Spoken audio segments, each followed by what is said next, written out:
ਸਤਿ ਸ਼੍ਰੀ ਅਕਾਲ ਜੀ। News Asia Punjabi ਦੇਖ ਰਹੇ ਹੋ ਤੁਸੀਂ ਤੇ ਮੈਂ ਹਾਂ ਕੁਲਵੰਤ ਸਿੰਘ।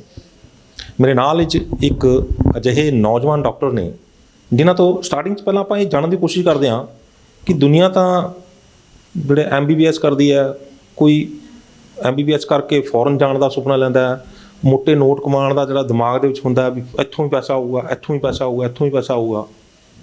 ਅਤੇ ਇਹ ਡਾਕਟਰ ਸਾਹਿਬ ਨੇ BAMS ਕਰ ਲਈ, ਯਾਨੀ ਆਯੁਰਵੇਦਾ ਦੇ ਵਿੱਚ ਚਲੇ ਗਏ। ਬਿਮਾਰੀਆਂ ਦੀ ਜਾਣਕਾਰੀ ਤਾਂ ਆਪਾਂ ਬਾਅਦ ਚਲਾਂਗੇ, ਆਪਾਂ ਪਹਿਲਾਂ ਇਹਨਾਂ ਨੂੰ ਪੁੱਛ ਲਈਏ ਵੀ ਤੁਸੀਂ ਆਯੁਰਵੇਦਾ 'ਚ ਕਿਉਂ ਚਲੇ ਗਏ। ਡਾਕਟਰ ਸਾਹਿਬ ਤੁਹਾਡਾ ਨਿਊਜ਼ ਏਸ਼ੀਆ ਪੰਜਾਬੀ ਦੇ ਬਹੁਤ ਬਹੁਤ ਸਵਾਗਤ। ਸਤਿ ਸ਼੍ਰੀ ਅਕਾਲ ਸਾਰੇ ਸਰੋਤਿਆਂ ਨੂੰ, ਮੇਰਾ ਪਿਆਰ ਭਰੀ ਸਤਿ ਸ਼੍ਰੀ ਅਕਾਲ। ਸਭ ਤੋਂ ਪਹਿਲਾਂ ਬਹੁਤ ਬਹੁਤ ਧੰਨਵਾਦ ਤੁਹਾਡਾ ਮੈਨੂੰ ਆਪਣੇ ਚੈਨਲ 'ਤੇ ਇਨਵਾਈਟ ਕਰਨ ਲਈ। ਮੈਂ ਹਾਂ doctor Navdeep Singh Thakur, BAMS doctor ਹਾਂ ਮੈਂ। ਅਤੇ ਕੁਲਵੰਤ ਜੀ, ਤੁਸੀਂ ਜਿੱਦਾਂ ਪ੍ਰਸ਼ਨ ਪੁੱਛਿਆ ਕਿ BAMS ਕਿਉਂ ਕੀਤੀ, ਦੇਖੋ BAMS ਦੀ ਪਹਿਲਾਂ ਮੈਂ ਫੁੱਲ ਫਾਰਮ ਦੱਸ ਦੇਣਾ। ਇਹਨੂੰ ਕਹਿੰਦੇ bachelor in Ayurveda medicine and surgery, ਠੀਕ ਹੈ ਜੀ। ਇਹ ਬਕਾਇਦਾ ਜਿੱਦਾਂ MBBS ਡਾਕਟਰ ਹੁੰਦੇ ਆ, ਉਹ ਐਲੋਪੈਥ ਦੇ ਡਾਕਟਰ ਹੁੰਦੇ ਆ। ਹੁਣ ਆਯੁਰਵੇਦ ਸਾਡੇ ਦੇਸ਼ ਦੀ ਵਿਰਾਸਤ ਹੈ, ਆਯੁਰਵੇਦ ਸਾਡੇ ਦੇਸ਼ ਦੀ ਇੱਕ ਆਈਡੈਂਟੀਟੀ ਆ। ਜੇ ਅਸੀਂ ਹੀ ਇਸ ਤੋਂ ਪਿੱਛੇ ਹਟ ਜਾਵਾਂਗੇ ਫਿਰ ਇਹਨੂੰ ਕੌਣ ਸੰਭਾਲੇਗਾ। ਅਤੇ ਇਹ ਇੱਕ ਐਸੀ ਸਾਇੰਸ ਹੈ, ਜਦੋਂ ਕੋਈ ਵੀ ਨਹੀਂ ਸੀ ਉਦੋਂ ਆਯੁਰਵੇਦ ਹੀ ਸੀ। 4000 ਸਾਲ ਪੁਰਾਣੀ ਪੈਥੀ ਹੈ। ਅਤੇ ਜਦ ਐਲੋਪੈਥੀ ਦਾ ਮੁਸ਼ਕਿਲ ਆਈ ਥਿੰਕ 200 ਸਾਲ ਹੋਏ ਇਸ ਨੂੰ, ਅਤੇ ਉਦੋਂ ਤੋਂ ਲੈ ਕੇ ਅੱਜ ਤੱਕ ਅਤੇ ਆਉਣ ਵਾਲੇ ਸਮੇਂ ਤੱਕ ਆਯੁਰਵੇਦ ਨੇ ਹੀ ਲੋਕਾਂ ਦੀ ਸੇਵਾ ਕੀਤੀ ਹੈ, ਬਚਾਇਆ। ਮੈਂ ਐਲੋਪੈਥੀ ਦੀ ਕੋਈ ਉਹ ਨਹੀਂ ਕਰ ਰਿਹਾ, ਬਟ ਮੇਨ ਚੀਜ਼ ਹੈ ਕਿ ਆਯੁਰਵੇਦ ਇੱਕ ਐਸੀ ਸਾਇੰਸ ਹੈ ਜਿਹੜੀ ਕਿ ਰੋਗਾਂ ਨੂੰ ਸਮੂਲ ਨਸ਼ਟ ਕਰਦੀ ਹੈ ਅਤੇ ਬੰਦੇ ਦੀ ਹੈਲਥ ਨੂੰ ਵੀ ਪ੍ਰਮੋਟ ਕਰਨ ਵੱਲ ਜਾਂਦੀ ਹੈ। ਕਿ ਹਾਂ, ਸਮੂਲ ਨਾਸ਼ਕ ਮਤਲਬ ਜੜ ਪੱਟਦੀ ਹੈ, ਬਿਲਕੁਲ। ਅਤੇ ਰੋਗ ਦਾ ਜੇ ਪੂਰੀ ਤਰ੍ਹਾਂ ਨਿਵਾਰਨ ਕਰਨਾ ਹੈ ਤਾਂ ਤੁਹਾਨੂੰ ਆਯੁਰਵੇਦ ਵੱਲ ਆਉਣਾ ਪਏਗਾ। ਤਾਂ ਇਸ ਹੁਣ ਆਪਾਂ ਅੱਗੇ ਆਉਣੇ ਹਾਂ, ਛੋਟੋ ਇਹ ਆਪਾਂ ਬਹੁਤ ਲੰਬਾ ਹੋਊਗਾ ਕਿਉਂਕਿ ਇਹ ਤਾਂ ਪਬਲਿਕ ਨੂੰ ਇਹਨਾਂ ਚੀਜ਼ਾਂ ਦਾ ਪਤਾ ਹੀ ਹੈ। ਮੈਂ ਤਾਂ ਤੁਹਾਡੀ ਇੰਟਰੋਡਕਸ਼ਨ ਦੇਣੀ ਸੀ ਪਬਲਿਕ ਤੱਕ। ਹੁਣ ਆਪਾਂ ਆਈਏ, ਤੁਸੀਂ ਇੱਕ ਬੜੀ ਵੱਡੀ ਗੱਲ ਕੀਤੀ ਹੈ, 4000 ਸਾਲ ਤੋਂ ਪਹਿਲਾਂ, ਯਾਨੀ ਪਹਿਲਾਂ ਵੀ ਆਈ ਸੀ ਅਤੇ ਇਹ ਵੀ ਅੱਗੇ ਵੀ ਇਹੀ ਚੱਲੇਗੀ। ਲੇਕਿਨ ਬਹੁਤ ਸਾਰੀਆਂ ਬਿਮਾਰੀਆਂ ਅਜਿਹੀਆਂ ਵੀ ਨੇ ਜਿਹੜੀਆਂ ਕਿ ਲੋਕ ਮੰਨ ਲਓ ਆਪਾਂ ਮਾਨਸਿਕ ਰੋਗ, ਮੂੰਹ ਤੋਂ ਬੋਲ ਰਹੇ ਹਾਂ ਆਪਾਂ, ਇੱਥੋਂ ਸ਼ੁਰੂ ਹੋ ਜਾਂਦੇ ਹਾਂ। ਮਾਨਸਿਕ ਰੋਗ ਅਜਿਹੇ ਨੇ ਜਿੱਥੋਂ ਸ਼ੁਰੂ ਹੁੰਦਾ ਬੰਦਾ ਸਿਰ ਦੁਖਦਾ, ਫਿਰ ਉਸ ਨੂੰ ਧੁੰਦਲਾ ਨਜ਼ਰ ਆਉਣ ਲੱਗ ਜਾਂਦਾ, ਫਿਰ ਉਸ ਨੂੰ ਤਾਰੇ ਨਜ਼ਰ ਆਉਣ ਲੱਗ ਜਾਂਦੇ ਨੇ, ਫਿਰ ਉਸ ਨੂੰ ਲੱਗਣ ਲੱਗ ਜਾਂਦਾ ਵੀ ਮੈਨੂੰ ਡਿਪਰੈਸ਼ਨ ਹੈ ਜਾਂ ਮਾਈਗ੍ਰੇਨ ਹੈ ਨਾ। ਅਤੇ ਉਹ ਗੋਲੀ ਖਾਂਦਾ, ਇੱਕ ਗੋਲੀ ਖਾਧੀ ਸ਼ਡਿਊਲ H ਹੈ ਨਾ। ਉਹ ਸ਼ਡਿਊਲ H ਦਵਾਈਆਂ ਹੁੰਦੀਆਂ ਨੇ, ਤੁਸੀਂ ਜਾਓਗੇ ਪਰਚੀ ਤੋਂ ਬਿਨਾਂ ਤੁਹਾਨੂੰ ਦਵਾਈ ਨਹੀਂ ਮਿਲਣੀ। ਦਵਾਈ ਖਾਧੀ ਅਤੇ ਦਵਾਈ ਲੈ ਲਈ ਤੁਸੀਂ, ਦਵਾਈ ਲੈਣ ਤੋਂ ਬਾਅਦ ਤੁਹਾਨੂੰ ਆਰਾਮ ਆ ਗਿਆ, ਇੱਕ ਦਿਨ ਆਰਾਮ ਆ ਗਿਆ, ਅਗਲੇ ਨੂੰ ਫਿਰ ਦਰਦ ਹੋਣ ਲੱਗ ਜਾਣਾ ਕਿਉਂਕਿ ਰੂਟ ਕਾਜ਼ 'ਤੇ ਨਹੀਂ ਗਿਆ ਬੰਦਾ। ਫਿਰ ਦਰਦ ਹੋਣ ਲੱਗ ਗਿਆ, ਫਿਰ ਦਵਾਈ ਖਾ ਲਈ, ਫਿਰ 10 ਕੁ ਦਿਨ ਬਾਅਦ 15 ਦਿਨ ਬਾਅਦ ਹਾਲਾਤ ਇਹ ਹੋ ਜਾਣਗੇ ਕਿ ਨਾ ਤਾਂ ਤੁਹਾਡੇ ਤੋਂ ਗੋਲੀ ਛੱਡੀ ਜਾਂਦੀ ਹੈ ਅਤੇ ਨਾ ਹੀ ਤੁਹਾਨੂੰ ਜਿਹੜਾ ਉਹ ਰੋਗ ਤੁਹਾਡਾ ਠੀਕ ਹੋ ਰਿਹਾ। ਫਿਰ ਦਵਾਈਆਂ ਇਹੋ ਜਿਹੀਆਂ ਨੇ ਕਿ ਤੁਸੀਂ ਜਾ ਕੇ ਉਹਦੇ ਤੋਂ ਡਾਕਟਰ ਕੋਲ ਜਾਓਗੇ, ਪਰਚੀ ਦਿੱਤੇ ਬਿਨਾਂ ਤੁਹਾਨੂੰ ਦਵਾਈ ਮਿਲਣੀ ਨਹੀਂ ਹੈਗੀ। ਤੁਹਾਡੇ ਮੱਥੇ 'ਤੇ ਠੱਪਾ ਵੀ ਲੱਗ ਸਕਦਾ ਵੀ ਤੁਸੀਂ ਨਸ਼ੇੜੀ ਹੋ, ਕਿਉਂਕਿ ਉਹ ਨਸ਼ਾ ਵੀ ਪੈਦਾ ਕਰਦੀਆਂ ਨੇ ਦਵਾਈਆਂ। ਸੋ ਅਜਿਹੇ ਹਾਲਾਤਾਂ ਦੇ ਵਿੱਚ ਹੁਣ ਮਾਈਗ੍ਰੇਨ, ਸਿਰ ਦਰਦ, ਡਿਪਰੈਸ਼ਨ, ਅਲਜ਼ਾਈਮਰ ਹੈ ਨਾ, ਅਤੇ ਇਨਸੋਮੀਨੀਆ, ਬੜੀਆਂ ਬਿਮਾਰੀਆਂ ਅਜਿਹੀਆਂ ਨੇ ਜਿਹੜੀਆਂ ਕਿ ਮਾਨਸਿਕ ਰੋਗਾਂ ਦੇ ਵਿੱਚ ਆ ਜਾਂਦੀਆਂ ਨੇ। ਅਤੇ ਇਹ ਇੱਕ ਇੱਕ ਕਰਕੇ OCD ਅੱਗੇ ਇੱਕ ਮਾੜੀ ਸਟੇਜ ਵੀ ਆ ਜਾਂਦੀ ਹੈਗੀ ਹੈ। ਇੱਕ ਇੱਕ ਕਰਕੇ ਜਿਹੜੀਆਂ ਨੇ ਬਿਮਾਰੀਆਂ ਜਿਹੜੀਆਂ ਨੇ ਉਹ ਬੰਦੇ ਨੂੰ ਘੇਰਾ ਪਾਉਂਦੀਆਂ ਚਲੀ ਜਾਂਦੀਆਂ ਨੇ ਅਤੇ ਇੱਕ ਪਾਗਲ ਦੀ ਸ਼੍ਰੇਣੀ ਦੇ ਵਿੱਚ ਬੰਦੇ ਨੂੰ ਲਿਆ ਕੇ ਖੜਾ ਕਰਦੀਆਂ ਨੇ, ਕਿਉਂਕਿ ਇਹ ਬੰਦਾ, ਉਹ ਕਹਿੰਦਾ ਇਹ ਤਾਂ ਮਾਨਸਿਕ ਰੋਗੀ ਹੈ। ਮਾਨਸਿਕ ਰੋਗੀ ਨੂੰ ਬੰਦਾ ਪਾਗਲੇ ਦੱਸਣ ਲੱਗ ਜਾਂਦਾ। ਹੁਣ ਬੰਦਾ ਫਸ ਗਿਆ, ਦਵਾਈ ਲਿੱਤੀ, ਕਿਉਂਕਿ ਨਾ ਤਾਂ ਪਰਚੀ ਤੋਂ ਬਿਨਾਂ ਤੁਹਾਨੂੰ ਮਿਲਣਾ ਨਹੀਂ, ਤੁਸੀਂ ਡਾਕਟਰ ਦੇ ਵੀ ਗੁਲਾਮ ਹੋ ਗਏ, ਤੁਸੀਂ ਦਵਾਈਆਂ ਵਾਲੇ ਦੇ ਵੀ ਗੁਲਾਮ ਹੋ ਗਏ, ਤੁਹਾਡਾ ਰੋਗ ਠੀਕ ਨਹੀਂ ਹੋ ਰਿਹਾ, ਅੱਗੇ ਵੱਧਦਾ ਚਲਾ ਜਾ ਰਿਹਾ। ਅਜਿਹੇ ਹਾਲਾਤਾਂ ਦੇ ਵਿੱਚ ਕੀ ਆਯੁਰਵੇਦਾ ਜੜ ਪੱਟ ਸਕਦਾ, ਜਿਵੇਂ ਤੁਸੀਂ ਜੜ ਪੱਟਣ ਦੀ ਗੱਲ ਕੀਤੀ? ਜੀ ਬਿਲਕੁਲ ਹੋ ਸਕਦਾ। ਸਭ ਤੋਂ ਪਹਿਲਾਂ ਮੈਂ ਦੱਸਣਾ ਚਾਹੁੰਦਾ, ਮੈਂਟਲ ਹੈਲਥ ਜੋ ਹੈ ਇਹ ਇਕੁਅਲੀ ਇੰਪੋਰਟੈਂਟ ਹੈ ਜਿਵੇਂ ਸਾਡੀ ਬਾਕੀ ਫਿਜ਼ੀਕਲ ਹੈਲਥ ਹੁੰਦੀ ਹੈ ਸਾਡੇ।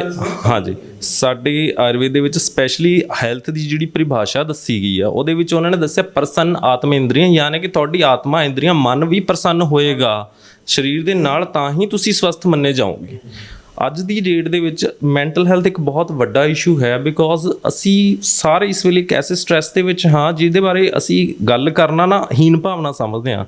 ਹਰ ਵਿਅਕਤੀ ਕਿਸੇ ਨਾ ਕਿਸੇ ਮਾਨਸਿਕ ਰੋਗ ਨਾਲ ਪੀੜਿਤ ਹੈ। ਮੋਸਟ ਆਫ ਦਾ ਟਾਈਮ ਕੋਈ ਵਰਕ ਸਟ੍ਰੈਸ ਹੈ, ਕਿਸੇ ਨੂੰ ਫੈਮਿਲੀ ਦਾ ਸਟ੍ਰੈਸ ਹੈ, ਬੜੀ ਤਰ੍ਹਾਂ ਦੀਆਂ ਚੀਜ਼ਾਂ ਨੇ।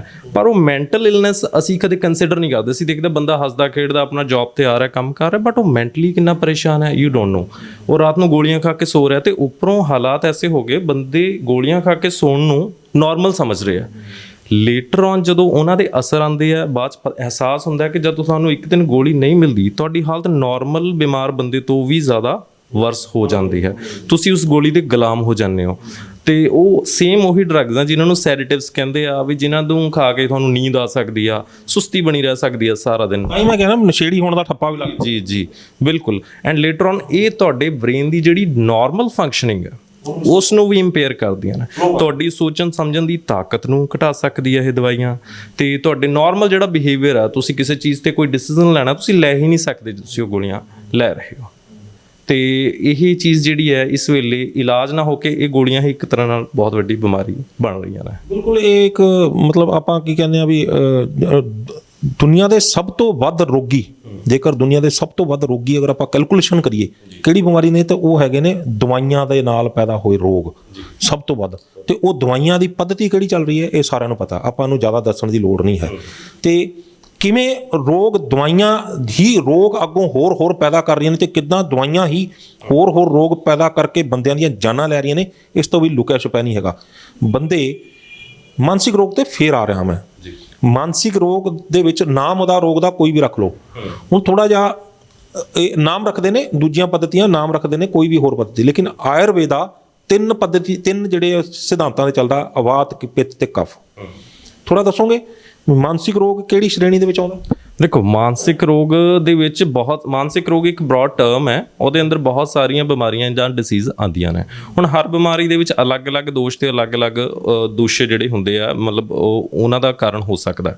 ਬਟ ਮੇਨ ਆਪਣੇ ਵਿੱਚ ਚਿਕਿਤਸਾ ਸਿਧਾਂਤ ਚਾਹੇ ਕੋਈ ਵੀ ਰੋਗ ਹੋਵੇ, ਅਸੀਂ ਤਿੰਨ ਮੰਨਦੇ ਹਾਂ ਕਿ ਜਾਂ ਤਾਂ ਨਿਦਾਨ ਪਰਿਵਰਜਨ, ਯਾਨੀ ਕਿ ਪਹਿਲਾਂ ਤਾਂ ਅਸੀਂ ਰੋਗ ਦੇ ਕਾਰਨ ਦਾ ਤਿਆਗ ਕਰੀਏ, ਤਾਂ ਦੂਸਰਾ ਸੰਸ਼ਮਨ ਕਹਿੰਦੇ ਉਹਨੂੰ, ਜਿਸ 'ਚ ਅਸੀਂ ਉਸ ਨੂੰ ਆਯੁਰਵੈਦਿਕ ਮੈਡੀਸਿਨਸ ਦੇ ਸਕਦੇ ਹਾਂ ਜਿਹਦੇ ਨਾਲ ਕਿ ਉਹਦੇ ਆਪਣੇ ਆਪ ਹੌਲੀ ਹੌਲੀ ਉਹਦਾ ਫੰਕਸ਼ਨਿੰਗ ਜਿਹੜੀ ਵੀ ਉਹਦਾ ਆਰਗਨ ਜਿਹੜਾ ਅਫੈਕਟਡ ਹੈ ਉਹ ਬੈਟਰ ਫੰਕਸ਼ਨਿੰਗ ਆਉਂਦਾ।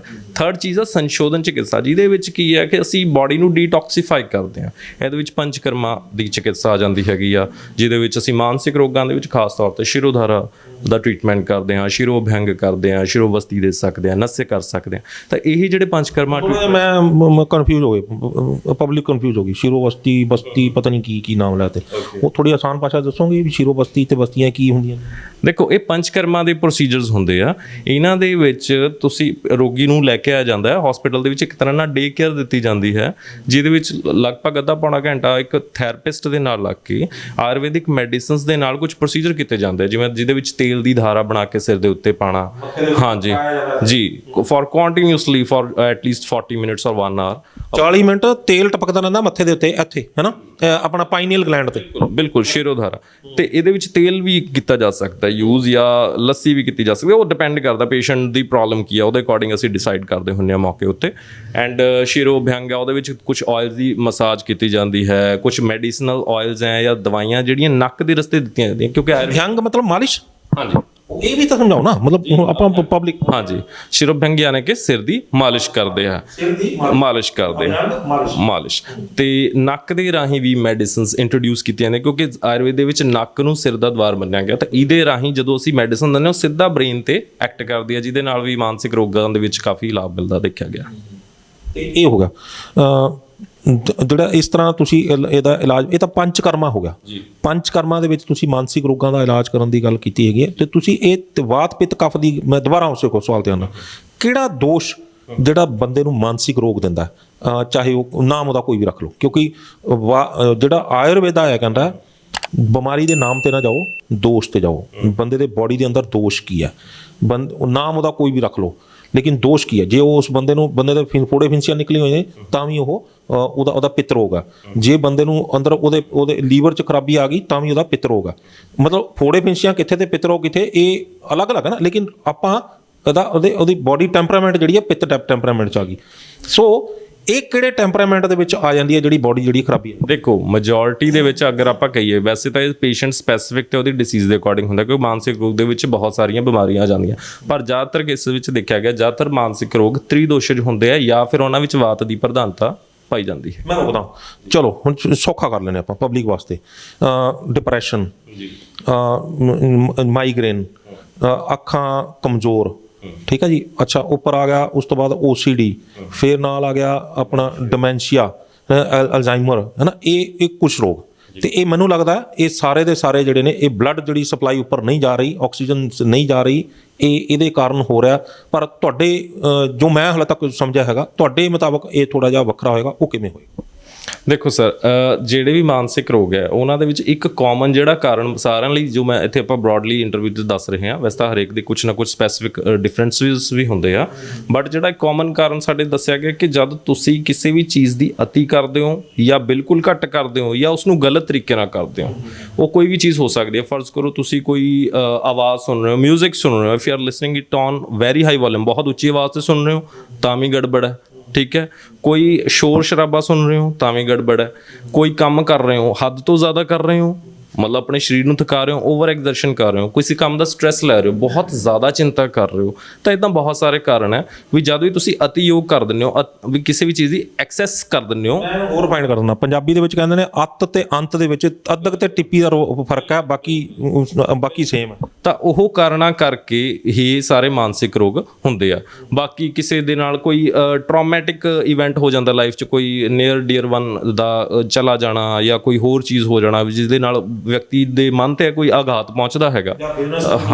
ਹਾਂ ਬਿਲਕੁਲ, ਜਾਂ ਕਿਸੇ ਪਿਆਰ ਦੇ ਵਿੱਚ ਗੜਬੜ ਹੋ, ਬਿਲਕੁਲ ਬਹੁਤ ਸਾਰੇ ਕਾਰਨ ਹੋ ਸਕਦੇ ਆ। ਕਈ ਅੱਜਕੱਲ੍ਹ ਬੱਚੇ ਕੈਰੀਅਰ ਦੇ ਵਿੱਚ ਵੀ ਕਈ ਵਾਰ ਕੋਈ ਲਾਸ ਹੋਣ ਦੇ ਉੱਤੇ ਜਾਂ ਕੋਈ ਹਾਰ ਹੋਣ ਦੇ ਉੱਤੇ ਵੀ ਕਈ ਵਾਰ ਬੰਦੇ ਪਰੇਸ਼ਾਨ ਹੋ ਜਾਂਦੇ ਆ, ਤਾਂ ਉਹ ਚੀਜ਼ ਹੈ। ਇਹਦੇ ਪਿੱਛੇ ਕਾਰਨ ਇਹ ਹੈ ਕਿ ਅਸੀਂ ਥੋੜਾ ਨਾ ਸਤਵ ਸਾਡਾ ਬਹੁਤ ਘੱਟ ਹੋ ਗਿਆ, ਅਸੀਂ ਹਰ ਗੱਲ ਨੂੰ ਬਹੁਤ ਜ਼ਿਆਦਾ ਸਹਿ ਨਹੀਂ ਪਾਉਂਦੇ, ਠੀਕ ਹੈ। ਸਾਨੂੰ ਆਪਣਾ ਸਤਵ ਠੀਕ ਕਰਨਾ ਪਏਗਾ। ਉਹ ਔਰਾ ਆਪਣਾ ਠੀਕ ਹੁੰਦਾ ਹੈ, ਜਿਵੇਂ ਆਪਾਂ ਅੱਛੇ ਆਚਰਣ ਕਰਕੇ, ਜਿਵੇਂ ਕਿਸੇ ਵੀ ਤਰ੍ਹਾਂ ਨਾਲ ਆਪਾਂ ਵਧੀਆ ਆਹਾਰ ਵਿਹਾਰ ਕਰੀਏ, ਯੋਗਾ ਕਰੀਏ, ਮੈਡੀਟੇਸ਼ਨ ਕਰੀਏ, ਸਾਡੇ ਫੂਡਸ ਉੱਦਾਂ ਦੇ ਹੋ, ਕਹਿੰਦੇ ਜਿੱਦਾਂ ਦਾ ਆਹਾਰ ਉੱਦਾਂ ਦਾ ਵਿਹਾਰ ਹੋ ਜਾਂਦਾ।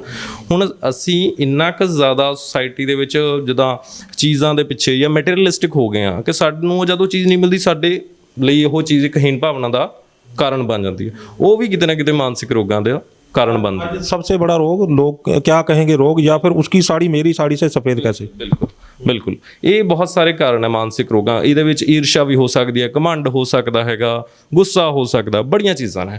ਤੇ ਇਹ ਸਾਰੀਆਂ ਚੀਜ਼ਾਂ ਜਦੋਂ ਇਕੱਠੀਆਂ ਹੁੰਦੀਆਂ ਤਾਂ ਤੁਹਾਡੇ ਬ੍ਰੇਨ ਦੀ ਫੰਕਸ਼ਨਿੰਗ ਨੂੰ ਇੰਪੇਅਰ ਕਰਦੀਆਂ, ਜਿਹਦਾ ਕਰਕੇ ਤੁਹਾਨੂੰ ਨੀਂਦ ਨਾ ਆਉਣਾ, ਘਬਰਾਹਟ ਹੋਣਾ, ਗੁੱਸਾ ਹੋਣਾ, ਬੇਚੈਨੀ ਹੋਣਾ, ਰੋਣ ਨੂੰ ਦਿਲ ਕਰਨਾ, ਇਹ ਸਾਰੀਆਂ ਚੀਜ਼ਾਂ ਹੁੰਦੀਆਂ ਨੇ। ਚਲੋ ਆਪਾਂ ਰੋਗ ਵੀ ਦੱਸਦੇ, ਟੈਂਪਰਾਮੈਂਟ ਵੀ ਦੱਸਦਾ।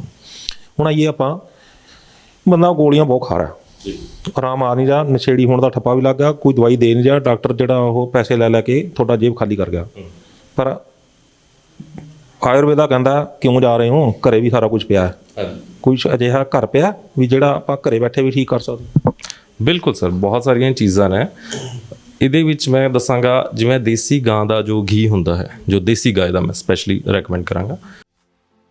चंडीगढ़ में भारत का पहला इंटीग्रेटेड मेडिकल साइंसेज का हॉस्पिटल शुरू किया गया है, जिसका नाम हिम्स रखा गया है, hospital and institute of integrated medical sciences, जहां एलोपैथी, आयुर्वेद, होम्योपैथी, नेचुरोपैथी सब एक ही साथ पेशेंट को ठीक करने के उद्देश्य से काम करती है सारी पैथी।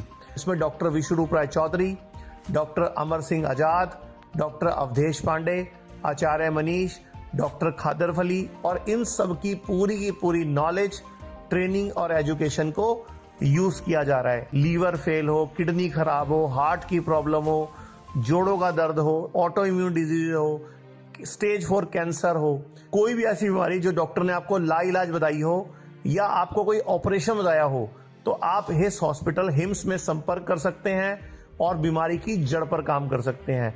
रहना, खाना, पीना सब अरेंजमेंट है। 70 बेड का ये हॉस्पिटल भारत में अपनी तरह का एकमात्र ऐसा हॉस्पिटल है जहां पर पेशेंट को ठीक किया जाता है, पेशेंट को नॉलेज दी जाती है, पेशेंट को पढ़ाया जाता है, पेशेंट को एजुकेट किया जाता है कि कैसे आपको अपनी बीमारी से खुद ही लड़ना है, यानी कि अपना डॉक्टर खुद बनना है। Be your on doctor. तो आज जरूरत है ऐसे हिम्स के हॉस्पिटल और क्लिनिक्स की अभी भारत में पटियाला में, जीरकपुर, चंडीगढ़, डेराबस्सी और दिल्ली में 14 क्लिनिक शुरू हो चुके हैं, जहां पर सिर्फ खाना पीना और लाइफस्टाइल को ठीक करके बीमारियों को रिवर्स करना सिखाया जाता है। और एक हॉस्पिटल डेराबस्सी जो चंडीगढ़ में है वो शुरू हो चुका है। ये सब हिम्स के नाम से काम कर रहे हैं। तो अगर आप भी किसी गंभीर बीमारी से परेशान हैं तो जल्द संपर्क करें हिम्स हॉस्पिटल चंडीगढ़ में। ਉਹਨੂੰ ਮਾਨਸਿਕ ਰੋਗਾਂ ਲਈ ਬਹੁਤ ਅੱਛਾ ਮੰਨਿਆ ਜਾਂਦਾ ਉਹਨੂੰ ਹਾਂਜੀ ਉਹਨੂੰ ਖਾਣ ਲਈ ਵੀ ਯੂਜ਼ ਕਰ ਸਕਦੇ ਹਾਂ ਅਸੀਂ ਤੇ ਮਾਲਿਸ਼ ਲਈ ਵੀ ਯੂਜ਼ ਕਰ ਸਕਦੇ ਹਾਂ। ਈਵਨ ਕਿ ਉਹਦਾ ਨਸ ਯਾਨੀ ਕਿ ਨੱਕ ਰਾਹੀਂ ਉਹਨੂੰ ਤੁਸੀਂ 2-2 ਡ੍ਰੌਪ ਚਾਹੇ ਫਿੰਗਰ ਦੇ ਲਗਾ ਕੇ ਵੀ ਤੁਸੀਂ ਅਗਰ ਲਗਾਓ ਤਾਂ ਤੁਹਾਨੂੰ ਮਾਨਸਿਕ ਰੋਗਾਂ ਦੇ ਵਿੱਚ ਵੀ ਬਹੁਤ ਵਧੀਆ ਲਾਭ ਮਿਲਦਾ। ਤੁਸੀਂ ਕਰਕੇ ਦੇਖੋ, ਇੱਕ ਹੈਲਦੀ ਬੰਦਾ ਵੀ ਉਹਨੂੰ ਕਰ ਸਕਦਾ। ਤੁਹਾਨੂੰ ਨੀਂਦ ਅੱਛੀ ਇੱਕ ਡ੍ਰੌਪ ਅੰਦਰ ਪਾਇਆ ਵੀ ਜਾ ਸਕਦਾ ਜੀ, ਨੀਂਦ ਵੀ ਸੋਹਣੀ ਆਏਗੀ, ਤੁਹਾਨੂੰ ਬਹੁਤ ਵਧੀਆ ਫੀਲ ਹੋਏਗਾ। ਤੁਹਾਡੀ ਜਿਹੜੀ ਬ੍ਰੇਨ ਦੀ ਫੰਕਸ਼ਨਿੰਗ ਹੈ, ਤੁਸੀਂ ਜ਼ਿਆਦਾ ਐਕਟਿਵ ਫੀਲ ਕਰੋਗੇ ਆਪਣੇ ਕੰਮ ਦੇ ਵਿੱਚ ਜਾਂ ਕਿਸੇ ਵੀ ਚੀਜ਼ ਦੇ ਵਿੱਚ। ਇੱਕ ਚੀਜ਼ ਦੱਸੋ, ਇੱਕ ਧਾਰਨਾ ਹੈਗੀ, ਹੁਣ ਮੈਂ ਮੰਨ ਲਓ ਮੈਂ ਦੇਖ ਰਿਹਾ, ਤੁਸੀਂ ਕਹਿ ਰਹੇ ਹੋ ਨੱਕ 'ਚ ਪਾ ਲਓ, ਮੇਰੇ ਮਨ 'ਚ ਆਏਗਾ ਯਾਰ ਨੱਕ 'ਚ ਪਾਉਂਗੇ ਪਤਾ ਨਹੀਂ ਕੀ ਹੋਏਗਾ, ਅੰਦਰ ਜਾ ਕੇ ਦਿਮਾਗ ਨੂੰ ਨਾ ਫੜ ਲੇ, ਜਾਮ ਨਾ ਕਰਦੇ, ਕੁਝ ਹੁੰਦਾ? ਨਹੀਂ, ਇੱਦਾਂ ਦਾ ਕੁਝ ਨਹੀਂ। ਅਸੀਂ ਕਿੰਨੀ ਮਾਤਰਾ ਦੱਸ ਰਿਹਾ, 2 ਜਾਂ 4 ਬੂੰਦਾਂ, ਇੰਨੀ ਤਾਂ ਤੁਹਾਡੀ ਸਕਿਨ ਦੇ ਨੇਜ਼ਲ ਮਿਊਕੋਜ਼ਾ ਤੇ ਹੀ ਅਬਜ਼ੌਰਬ ਹੋ ਜਾਣੀ ਹੈਗੀ ਆ, ਕੋਈ ਬਹੁਤ ਜ਼ਿਆਦਾ ਨਹੀਂ ਹੈਗੀ। ਬਟ ਹੌਲੀ ਹੌਲੀ ਅਬਜ਼ੌਰਬ ਹੁੰਦੀ ਰਹਿੰਦੀ ਆ ਤਾਂ ਤੁਹਾਨੂੰ ਹੌਲੀ ਹੌਲੀ ਉਸ ਚੀਜ਼ ਦਾ ਇਫੈਕਟ ਵੀ ਦਿੰਦੀ ਆ। ਮੰਨ ਲਓ ਨੱਕ 'ਚ ਪਾਇਆ, ਅੰਦਰ ਚਲਾ ਗਿਆ, ਕੀ ਕੀਤਾ ਉਹਨੇ ਅੰਦਰ ਜਾ ਕੇ? ਅੰਦਰ ਕੀ ਕਰ? ਦੇਖੋ, ਸਾਡੀ ਬਾਡੀ ਦੇ ਵਿੱਚ ਬਹੁਤ ਸਾਰੇ ਸਰੋਤਸ ਨੇ, ਸਰੋਤਸ ਯਾਨੀ ਕਿ ਚੈਨਲਸ ਕਹਿ ਸਕਦੇ ਹਾਂ। ਸਾਡੀ ਤਾਂ ਜਿੱਦਾਂ ਤੁਸੀਂ ਫਰਜ਼ ਕਰੋ, ਅਗਰ ਕੋਈ ਜੀਭ ਦੇ ਥੱਲੇ ਕੋਈ ਚੀਜ਼ ਵੀ ਰੱਖਦੇ ਹੋ, ਲੌਂਗ ਵੀ ਰੱਖਦੇ ਹੋ ਜਾਂ ਕੋਈ ਚੀਜ਼ ਰੱਖਦੇ ਹੋ ਜਾਂ ਕਈ ਸਬਲਿੰਗੁਅਲ ਟੈਬਲੇਟਸ ਆਉਂਦੀਆਂ, ਉੱਥੋਂ ਵੀ ਅਬਜ਼ੌਰਬ ਹੋ ਜਾਂਦੀ ਹੈ ਉਹ ਚੀਜ਼। ਤਾਂ ਬਿਲਕੁਲ ਦਾ ਵਿਕਸ ਲਾਉਂਦੇ ਆ, ਨੱਕ ਚ ਲਾਉਂਦੇ ਆ, ਅਬਜ਼ੌਰਬ ਹੁੰਦੀ ਹੈ ਨਾ। ਤਾਂ ਜੇ ਤੁਸੀਂ ਗਾਂ ਦਾ ਘੀ ਵੀ ਲਾਉਂਦੇ ਹੋ, ਉਹਦੇ ਵਿੱਚ ਬਹੁਤ ਸਾਰੇ ਇੱਦਾਂ ਦੇ ਸੈਲਸ ਹੁੰਦੇ ਜਿਹੜੇ ਉਹਨੂੰ ਐਬਜ਼ੌਰਬ ਕਰਦੇ ਆ ਤੇ ਜਿਹੜੀ ਉਹਨੂੰ ਮੇਨ ਆਰਗਨ ਤੱਕ ਉਹਦਾ ਪਹੁੰਚਾਉਂਦੇ ਆ ਉਹਦਾ ਅਸਰ। ਲੰਘੇ ਦਿਨ ਮੈਂ ਡਾਕਟਰ ਅਮਰ ਸਿੰਘ ਆਜ਼ਾਦ ਹੋਣਾ ਦੇ ਨਾਲ ਇੱਕ ਇੰਟਰਵਿਊ ਕੀਤੀ ਸੀ, ਜਿਹਦੇ 'ਚ ਤੇਲਾਂ ਬਾਰੇ ਜਾਣਕਾਰੀ ਮੰਗੀ ਸੀ। ਤੇਲਾਂ ਸੰਬੰਧੀ ਬੜੀ ਕਮਾਲ ਦੀ ਜਾਣਕਾਰੀ ਉਹਨਾਂ ਨੇ ਦਿੱਤੀ ਸੀ। ਕੋਈ ਤੇਲ ਉਹਨਾਂ ਨੇ ਵੀ ਨੇਜ਼ਲ ਥੈਰੇਪੀ, ਨਸੇ ਜਿਹੜਾ ਉਹ ਕਰਨ ਦੀ ਗੱਲ ਕੀਤੀ ਸੀ ਕਿ ਨੇਜ਼ਲ ਥੈਰੇਪੀ ਦੇ ਨਾਲ ਆਪਾਂ ਬਹੁਤ ਸਾਰੇ ਰੋਗ ਠੀਕ ਕਰ ਸਕਦੇ ਹਾਂ। ਕਿ ਮਾਨਸਿਕ ਰੋਗਾਂ ਦੇ ਵਿੱਚ ਜਿਵੇਂ ਡਿਪਰੈਸ਼ਨ ਹੋ ਗਿਆ, ਨੀਂਦ ਨਾ ਆਉਣਾ ਹੋ ਗਿਆ, ਜਿਵੇਂ ਆਹ ਜਿਹੜੀਆਂ ਮੈਂ ਬਿਮਾਰੀਆਂ ਪਹਿਲਾਂ ਗਣਾਈਆਂ ਹੈਗੀਆਂ ਨੇ, ਇਹਨਾਂ ਦੇ ਵਿੱਚੋਂ ਕੁਛ ਗਾਂ ਦੇ ਘੀ, ਦੇਸੀ ਗਾਂ ਦੇ ਦੇਸੀ ਘਿਓ ਤੋਂ ਇਲਾਵਾ ਵੀ ਕੁਝ ਆਇਲਸ ਹੁੰਦੇ ਨੇ, ਜਿਵੇਂ ਪੰਚਕਰਮਾ ਦੇ ਵਿੱਚ ਜਿਹੜੀ ਥੈਰੇਪੀ ਹੀ ਤਕਰੀਬਨ ਆਇਲਸ ਦੇ ਨਾਲ ਦਿੱਤੀ ਜਾਂਦੀ ਹੈ, ਆਯੁਰਵੈਦਿਕ ਆਇਲਸ ਹੁੰਦੇ ਨੇ ਉਹਲੇ। ਕੁਝ ਇਸ ਤਰ੍ਹਾਂ ਦੇ ਆਇਲਸ ਹੈਗੇ ਨੇ ਜਿਹੜੇ ਕਿ ਨੱਕ ਦੇ ਵਿੱਚ ਪਾ ਕੇ ਮਾਨਸਿਕ ਰੋਗ ਜਿਹੜੇ ਨੇ ਉਹ ਠੀਕ, ਕਿਉਂਕਿ ਘਰ ਬੈਠੇ ਹੀ ਮਿਲ ਜਾਣ ਉਹਨੂੰ ਜੀ। ਇਸ ਤਰ੍ਹਾਂ ਦੇ ਕੇਸਿਸ ਦੇ ਵਿੱਚ ਅਣੂ ਤੇਲ, ਛੜਬਿੰਦੂ ਤੇਲ, ਇੱਦਾਂ ਦੇ ਬਹੁਤ ਸਾਰੇ ਚੀਜ਼ਾਂ ਨੇ। ਬਾਕੀ ਬ੍ਰਾਹਮੀ ਤੇਲ ਆਪਾਂ ਯੂਜ਼ ਕਰ ਸਕਦੇ ਹਾਂ, ਬਟ ਉਹ ਮਸਾਜ ਵਾਸਤੇ ਯੂਜ਼ ਕੀਤਾ ਜਾ ਸਕਦਾ, ਨਾਟ ਫॉर ਜੀ। ਤੇ ਇਹ ਚੀਜ਼ਾਂ ਜਿਹੜੀਆਂ ਨੇ ਤੁਹਾਨੂੰ ਕਾਫੀ ਫਾਇਦਾ ਦੇ ਸਕਦੀਆਂ ਨੇ। ਬਾਕੀ ਡਿਪੈਂਡਿੰਗ ਅਪੋਨ, ਜਿੱਦਾਂ ਹੁਣ ਕਿਸੇ ਨੂੰ ਮੰਨ ਲਓ ਨੀਂਦ ਨਾ ਆਉਣ ਦੀ ਦਿੱਕਤ ਹੈ ਤਾਂ ਉਹਦੇ ਲਈ ਅਲੱਗ ਹੋਏਗੀ ਜਿਹੜੀ ਵੀ ਤੁਹਾਡੀ ਮੈਡੀਸਨ ਹੈ। ਐਂਡ ਅਗਰ ਕਿਸੇ ਨੂੰ ਕੋਈ ਪੈਨਿਕ ਅਟੈਕ ਆ ਰਿਹਾ, ਐਂਗਜ਼ਾਈਟੀ ਆ, ਟੈਨਸ਼ਨ ਹੈ, ਘਬਰਾਹਟ ਹੈ, ਉਹਦੇ ਲਈ ਥੋੜੀ ਅਲੱਗ ਤਰ੍ਹਾਂ ਦੀ ਹੋ ਸਕਦੀ ਆ। ਥੋੜਾ ਬਹੁਤ ਫਰਕ ਹੋ ਸਕਦਾ, ਬਟ ਮੋਸਟ ਆਫ ਜਿੱਦਾਂ ਤੁਸੀਂ ਕਹਿ ਰਹੇ ਘਰ ਦੇ ਵਿੱਚ ਤਾਂ ਜਿੱਦਾਂ ਗਾਂ ਦਾ ਘੀ ਹੈ, ਦੇਸੀ ਗਾਏ ਦਾ ਘੀ ਜੋ ਹੈ, ਇਹ ਅੱਛੀ ਆਪਸ਼ਨ ਹੈ ਤੁਹਾਡੇ ਕੋਲ। ਜਾਂ ਜਿੱਦਾਂ ਮੈਂ ਤੁਹਾਨੂੰ ਦੱਸਿਆ ਹੈ ਛੜਬਿੰਦੂ ਤੇਲ ਜਾਂ ਅਣੂ ਤੇਲ ਤੁਸੀਂ ਯੂਜ਼ ਕਰ ਸਕਦੇ ਹੋ, ਇਹਦਾ ਅੱਛਾ ਲਾਭ ਮਿਲ ਸਕਦਾ। ਬਾਕੀ ਅਗਰ ਬ੍ਰਾਹਮੀ ਮਿਲ ਜਾਵੇ ਤੁਹਾਨੂੰ, ਬ੍ਰਾਹਮੀ ਦਾ ਤੁਸੀਂ ਕਾੜਾ ਫਾਰਮ ਦੇ ਵਿੱਚ ਵੀ ਲੈ ਸਕਦੇ ਹੋ, ਜਾਂ ਉਹਨੂੰ ਰਾਤ ਨੂੰ ਭਿਗੋ ਕੇ ਪਾਣੀ ਦੇ ਵਿੱਚ ਸਵੇਰੇ ਉਸਨੂੰ ਪੀ ਸਕਦੇ ਹੋ। ਉਸਦਾ ਬ੍ਰਾਹਮੀ ਮਾਨਸਿਕ ਰੋਗਾਂ ਵਾਸਤੇ ਉਹਦਾ ਕਾੜਾ ਜਿਹੜਾ, ਬਿਲਕੁਲ ਬ੍ਰਾਹਮੀ ਦਾ ਕਾੜਾ ਫਾਰਮ ਦੇ ਵਿੱਚ ਵੀ ਲੈ ਸਕਦੇ ਹੋ, ਜਾਂ ਪੂਰੇ ਬ੍ਰਾਹਮੀ ਨੂੰ ਤੁਸੀਂ ਪਾਣੀ ਦੇ ਵਿੱਚ ਰਾਤ ਨੂੰ ਭਿਗੋ ਕੇ ਰੱਖ ਲਓ 1 ਗਲਾਸ ਦੇ ਵਿੱਚ, ਸਵੇਰ ਉਸਨੂੰ ਐਸ ਸੱਚ ਉਸ ਪਾਣੀ ਨੂੰ ਸਵੇਰੇ ਖਾਲੀ ਪੇਟ ਪੀ ਸਕਦੇ ਹੋ। ਉਹ ਵੀ ਤੁਹਾਡੇ ਬ੍ਰਾਹਮੀ ਦਾ ਆਪਾਂ ਨੂੰ ਉਹ ਵੀ ਮਿਲਦਾ ਨਾ, ਪੱਕੀ ਵੀ ਮਿਲਦੀ ਹੈ, ਚੂਰਨ ਵੀ ਮਿਲਦਾ ਆਪਾਂ ਨੂੰ ਬ੍ਰਾਹਮੀ ਦਾ। ਜਿਸ ਵੀ ਫਾਰਮ ਦੇ ਵਿੱਚ ਮਿਲ ਜਾਵੇ ਉਸ ਫਾਰਮ 'ਚ ਤੁਸੀਂ ਲੈ ਸਕਦੇ ਹੋ, ਉਹਦਾ ਲਾਭ ਹੀ ਹੋਏਗਾ ਤੁਹਾਨੂੰ। ਤੇ ਇਸ ਤੋਂ ਇਲਾਵਾ ਹੁਣ ਆਪਾਂ ਇਹ ਆ ਗਿਆ ਵੀ ਆਪਾਂ ਕਿਹੜੇ ਕਾੜੇ ਨਾਲ ਕਿੱਦਾਂ ਆਪਾਂ ਇਸ ਨੂੰ ਠੀਕ ਕਰ ਸਕਦੇ ਹਾਂ, ਕਿੱਦਾਂ ਦਿਮਾਗ ਦੇ ਜਿਹੜੇ ਰੋਗ ਨੇ ਉੱਦਾਂ ਉਹਦੇ ਮੁਤਾਬਕ ਇਹਦਾ ਕਰ ਸਕਦੇ ਹਾਂ। ਮੈਂ ਲੰਘੇ ਦਿਨੀ ਆਚਾਰਿਆ ਮਨੀਸ਼ ਦੇ ਨਾਲ ਇੱਕ ਇੰਟਰਵਿਊ ਕੀਤੀ ਸੀ ਤੇ ਉਹਨਾਂ ਨਾਲ ਮੇਰੀ ਗੱਲ ਵੀ ਹੋਈ ਸੀ ਆਫ ਦਾ ਕੈਮਰਾ, ਵੀ ਉਹਨਾਂ ਦੇ ਬੜੇ ਕਮਾਲ ਦੇ ਪ੍ਰੋਡਕਟ ਵੀ ਆਉਂਦੇ ਹੈਗੇ ਨੇ ਜਿਹੜੇ ਇਸ ਚੀਜ਼ ਨੂੰ ਜਿਹੜੇ ਆਪਾਂ ਨੂੰ ਰੋਗਾਂ ਨੂੰ ਠੀਕ ਕਰਨ। ਕੋਈ ਕਿਉਂਕਿ ਤੁਸੀਂ ਹਿਮਸ ਸੈਂਟਰ ਦੇ ਵਿੱਚ ਅੰਦਰ ਆਪਣੀਆਂ ਸੇਵਾਵਾਂ ਦੇ ਰਹੇ ਹੋ ਪਟਿਆਲਾ ਦੇ ਵਿੱਚ, ਕੁਛ ਤੁਹਾਡੇ ਕੋਲ ਵੀ ਇਸ ਤਰ੍ਹਾਂ ਦਾ ਕੁਛ ਇਹਨਾਂ ਦੇ ਪ੍ਰੋਡਕਟ ਹੈਗੇ ਨੇ ਜਿਹੜੇ ਕਿ ਮਾਨਸਿਕ ਰੋਗਾਂ ਦੇ ਵਿੱਚ ਕੰਮ ਆਉਂਦੇ ਹੋਣ ਤੇ ਬੜੀ ਕਮਾਲ ਦੀ ਜਿਹੜੀ ਉਹਦੀ ਚੀਜ਼ ਉਹ ਪੇਸ਼ ਕਰਦੇ? ਜੀ ਬਿਲਕੁਲ, ਸਾਡੇ ਆਯੁਰਵੇਦ ਦੇ ਵਿੱਚ ਸਾਡੇ ਕੁਝ ਪੇਟੈਂਟ ਪ੍ਰੋਡਕਟਸ ਹੈਗੇ ਆ, ਜਿਨ੍ਹਾਂ ਦੇ ਵਿੱਚ ਬ੍ਰਹਮਵਟੀ ਹੈਗੀ ਆ, ਈਵਨ ਕਿ ਸਾਡੀ ਕਾਸ਼ ਔਸ਼ਧੀਆਂ ਦੇ ਵਿੱਚ ਪਲੇਨ ਜਿਹਨੂੰ ਸਿੰਗਲ ਹਰਬ ਕਹਿੰਦੇ ਆ, ਤਾਂ ਬ੍ਰਾਹਮੀ ਟੈਬਲੇਟਸ ਹੈਗੀਆਂ ਹੈ, ਤੇ ਨਾਲ ਤੁਸੀਂ ਬਾਕੀ ਡਿਪੈਂਡਿੰਗ ਔਨ ਪੇਸ਼ੈਂਟ ਅਸੀਂ ਕੁਝ ਅਲਟਰੇਸ਼ਨ ਵੀ ਕਰ ਸਕਦੇ ਹਾਂ ਉਹਨਾਂ ਦੇ ਵਿੱਚ। ਮੇਨ ਬ੍ਰਹਮਬਟੀ ਬਹੁਤ ਵਧੀਆ ਹੈਗੀ ਆ ਸਾਡੇ ਕੋਲ, ਹੋਰ ਬਹੁਤ ਸਾਰੇ ਪੇਟੈਂਟਸ ਹੈਗੇ ਆ, ਮਾਰਸ ਬਿੱਤਰ ਵਗੈਰਾ, ਸਾਰਸਤਾਰਿਸ਼, ਬਹੁਤ ਸਾਰੀਆਂ ਮੈਡੀਸਿਨਸ ਐ, ਦੀ ਕੋਈ ਕਮੀ ਨਹੀਂ ਹੈ। ਪਰ ਉਹ ਕਿਹੜੀ ਲੈਣੀ ਆ, ਮੈਂ ਇੱਥੇ ਇੱਕ ਗੱਲ ਕਲੀਅਰ ਕਰ ਦਾਂਗਾ, ਉਹ ਡਾਕਟਰ ਨੂੰ ਕੰਸਲਟ ਕਰਕੇ ਹੀ ਲੈਣੀ ਚਾਹੀਦੀ ਹੈ। ਜੇ ਕੋਈ ਤੁਸੀਂ ਪ੍ਰੋਪਰ ਕਲਾਸੀਕਲ ਜਾਂ ਪੇਟੈਂਟ ਮੈਡੀਸਨ ਲੈ ਰਹੇ ਹੋ, ਡਾਕਟਰ ਨੂੰ ਕੰਸਲਟ ਕਰਕੇ ਲਵੋ। ਉਹਦੇ ਵਿੱਚ ਜਿਹੜੀ ਸਿੰਗਲ ਹਬ ਜਿਵੇਂ ਮੈਂ ਬ੍ਰਾਹਮੀ ਦੱਸੀ, ਉਹ ਤੁਸੀਂ ਆਪਣੇ ਘਰ ਬੈਠ ਕੇ ਕਰ ਸਕਦੇ ਹੋ। ਪਰ ਪੰਗਾ ਇਹ ਨਾ ਜੀ, ਐਲੋਪੈਥੀ ਲੋਕ ਪਤਾ ਕਿਉਂ ਚਲੇ ਗਏ ਐਲੋਪੈਥੀ ਵਾਲਾ? ਕਿਉਂਕਿ ਪੱਤੇ ਦੇ ਵਿੱਚ ਗੋਲੀ ਆ, ਉਹ ਬੰਦੇ ਨੇ ਦੇਖਿਆ ਵੀ ਗੋਲੀ ਤੇ ਸਾਲਟ ਵੀ ਲਿਖੇ ਹੋਏ ਨੇ, ਗਿਆ ਉਹਨੂੰ ਕਹਿੰਦਾ ਵੀ ਮੈਨੂੰ ਆ ਗੋਲੀ ਦੇ ਦੇ, ਉਹ ਖਾਧੀ, ਗੋਲੀ ਅੰਦਰ ਦਮ ਜਲੰਦਰ, ਠੀਕ ਹੋ ਕੇ ਬੰਦਾ ਆਪਣਾ ਕੰਮ ਕਰਨ ਚਲਾ ਜਾਂਦਾ। ਪਰ ਇੱਥੇ ਆਪਾਂ ਕਹਿੰਦੇ ਆ ਵੀ ਨਹੀਂ ਜੀ, ਆਪਾਂ ਨੂੰ ਆਹ ਪ੍ਰੋਬਲਮ ਕਰਨੀ ਪਏਗੀ, ਉਹ ਕਰਨੀ ਪਈ, ਕਿਤੇ ਨਾ ਕਿਤੇ ਆਪਾਂ ਇਸ ਕਰਕੇ ਪਿੱਛੇ ਨਹੀਂ ਰਹਿ ਜਾਂਦੇ ਇਸ ਚੀਜ਼। ਨਹੀਂ ਸਰ, ਉਹਦੇ ਵਿੱਚ ਵੀ ਤੁਸੀਂ ਕੋਈ ਵੀ ਗੋਲੀ ਖਾਣੀ ਹੋਏ ਡਾਕਟਰ ਨੂੰ ਕੰਸਲਟ ਕੀਤੇ ਬਿਨਾਂ ਤਾਂ ਉਹ ਵੀ ਨਹੀਂ ਮਿਲ ਸਕਦੀ। ਇਨਫੈਕਟ ਉਹਨਾਂ ਦੀ ਤਾਂ 10 ਗੋਲੀਆਂ ਲਈ ਤੁਹਾਨੂੰ ਪ੍ਰਿਸਕ੍ਰਿਪਸ਼ਨ ਬਣਾਉਣੀ ਪਏਗੀ, ਉਹ ਗੋਲੀਆਂ ਤਾਂ ਤੁਹਾਨੂੰ ਉੱਦਾਂ ਵੀ ਨਹੀਂ ਮਿਲ ਸਕਦੀਆਂ। ਤਾਂ ਜਿਹੜੀ ਕਿ ਮੈਡੀਸਨ ਹੈ, ਦੇਖੋ ਦੋ ਗੱਲਾਂ ਹੁੰਦੀਆਂ, ਇੱਕ ਹੁੰਦਾ ਆਹਾਰ, ਇੱਕ ਹੁੰਦਾ ਔਸ਼ਧ, ਯਾਨੀ ਕਿ food and medicine. Food you can take it on your behalf, ਤੁਸੀਂ ਆਪਣੀ ਮਰਜ਼ੀ ਨਾਲ ਲੈ ਸਕਦੇ ਹੋ, ਠੀਕ ਹੈ। ਬਟ ਮੈਡੀਸਨ ਮੇਰੀ ਇਹੀ ਸਲਾਹ ਹੈ ਕਿ ਡਾਕਟਰ ਦੀ ਕੰਸਲਟੇਸ਼ਨ ਤੋਂ ਬਿਨਾਂ ਨਾ ਲਈ ਜਾਵੇ। ਕੀ ਹੈ ਜੀ, ਆਯੁਰਵੇਦਾਚਾਰਯ ਜਿੰਨਿਆਂ ਨਾਲ ਵੀ ਮੈਂ ਗੱਲ ਕੀਤੀ ਹੈ, ਉਹ ਸਾਰੇ ਹੀ ਇਹ ਕਹਿੰਦੇ ਨੇ it's not a medicine, it's a part of food. ਇਹ ਖਾਣੇ ਦਾ ਇੱਕ ਹਿੱਸਾ ਹੈਗਾ, ਕਿਉਂਕਿ ਪ੍ਰਕਿਰਤੀ ਤੋਂ ਚੀਜ਼ਾਂ ਬਣੀਆਂ ਹੋਈਆਂ ਨੇ। ਇਹਨੂੰ ਆਪਾਂ ਦਵਾਈ ਨਾ ਮੰਨੋ, ਇਹ ਪ੍ਰਕਿਰਤੀ ਦੀਆਂ ਚੀਜ਼ਾਂ ਨੇ, ਇਹ ਜਿਹੜੀਆਂ ਸਾਨੂੰ ਜਿਹੜੀਆਂ ਬਨਸਪਤੀਆਂ ਤੋਂ ਬਣੀਆਂ ਹੋਈਆਂ ਨੇ, ਖਾਣੇ ਦਾ ਹੀ ਹਿੱਸਾ ਹੈਗੇ। ਤੇ ਫਿਰ ਵੀ ਚਲੋ ਨਹੀਂ ਹੋ, ਹੁਣ ਇਹ ਦੱਸੋ ਕਿ ਦਵਾਈਆਂ ਦੇ ਵਿੱਚ ਵੀ ਕਰ ਲਿਆ ਆਪਾਂ ਨੇ, ਇਹਦੇ ਨਾਲ ਵੀ ਕਰ ਲਿਆ, ਕੁਛ ਅਜਿਹਾ ਤਰੀਕਾ ਹੋਰ ਜਿਹੜਾ ਮਾਨਸਿਕ ਰੋਗਾਂ ਨੂੰ ਸਭ ਤੋਂ ਜ਼ਿਆਦਾ ਪ੍ਰੋਬਲਮ ਆਉਂਦੀ ਹੈ, ਦਿਨ ਲੰਘ ਜਾਂਦਾ ਬੰਦੇ ਦਾ, ਲੇਕਿਨ ਰਾਤ ਨੂੰ ਜਿਹੜਾ ਉਹ ਮਾਨਸਿਕ ਰੋਗ ਜ਼ਿਆਦਾ ਪਰੇਸ਼ਾਨ ਕਰਦੇ, ਕਿਉਂਕਿ ਸਾਰਾ ਕੁਝ ਸੌਂ ਗਿਆ, ਸਿਰਫ ਤੇ ਸਿਰਫ ਉਹਦੇ ਕੋਲ ਸੋਚਣ ਲਈ ਬਚ ਗਿਆ, ਸਭ ਕੁਝ ਸੋਚਣ ਲਈ। ਮੈਂ ਕਿਸੇ ਨੂੰ ਪਿਆਰ ਕਰਦਾ ਸੀ, ਉਹ ਮੈਨੂੰ ਧੋਖਾ ਦੇ ਗਿਆ ਜਾਂ ਦੇਗੀ। ਮੈਂ ਬਿਜ਼ਨਸ ਕੀਤਾ ਸੀ, ਉਹ ਬਿਜ਼ਨਸ ਦੇ ਵਿੱਚ ਮੈਨੂੰ ਘਾਟਾ ਪੈ ਗਿਆ, ਮੈਂ ਬੈਂਕ ਨੂੰ ਕੀ ਜਵਾਬ ਦਾਂਗਾ, ਮੇਰੀ ਕੁਰਕੀ ਹੋ ਜਾਏਗੀ। ਮੈਂ ਪੇਪਰ ਦਿੱਤੇ ਸੀ, ਮੈਂ ਫੇਲ ਹੋ ਜਾਵਾਂਗਾ, ਘਰਦਿਆਂ ਤੋਂ ਮੈਂ ਪੈਸੇ ਲੈ ਕੇ ਖਾ ਗਿਆ, ਪੇਪਰਾਂ 'ਚ ਮੈਂ ਫੇਲ, ਮੈਂ ਉਹ ਤਾਂ ਗਿਆ ਨਹੀਂ। ਮਾਨਸਿਕ ਜਿਹੜੀ ਟੈਨਸ਼ਨ ਰਾਤ ਨੂੰ ਹੁੰਦੀ ਹੈ। ਤੇ ਕੀ ਕੀਤਾ ਜਾਵੇ ਅਜਿਹਾ ਕਿ ਜਿਹੜਾ ਬੰਦਾ ਇਹਨਾਂ ਰਾਤ ਨੂੰ ਉਹਨੂੰ ਨੀਂਦ ਵੀ ਆ ਜਾਏ? ਤੇ ਦਵਾਈ ਤਾਂ ਚਲੋ ਹੈ, ਤੇ ਪਰ ਇਹਦੇ ਇਲਾਵਾ ਵੀ ਬਹੁਤ ਸਾਰੀਆਂ ਅਜਿਹੀਆਂ ਚੀਜ਼ਾਂ ਹੁੰਦੀਆਂ। ਮੰਨ ਲਓ ਵੀ ਦਵਾਈ ਮੁੱਕ ਗਈ ਬੰਦੇ ਕੋਲ, ਦਵਾਈ ਹੈ ਨਹੀਂ, ਸਵੇਰੇ ਜਾਣਾ ਪਰ ਰਾਤ ਨੂੰ ਨੀਂਦ ਨਹੀਂ ਆ ਰਹੀ, ਕੀ ਕਰੇ ਉਹ?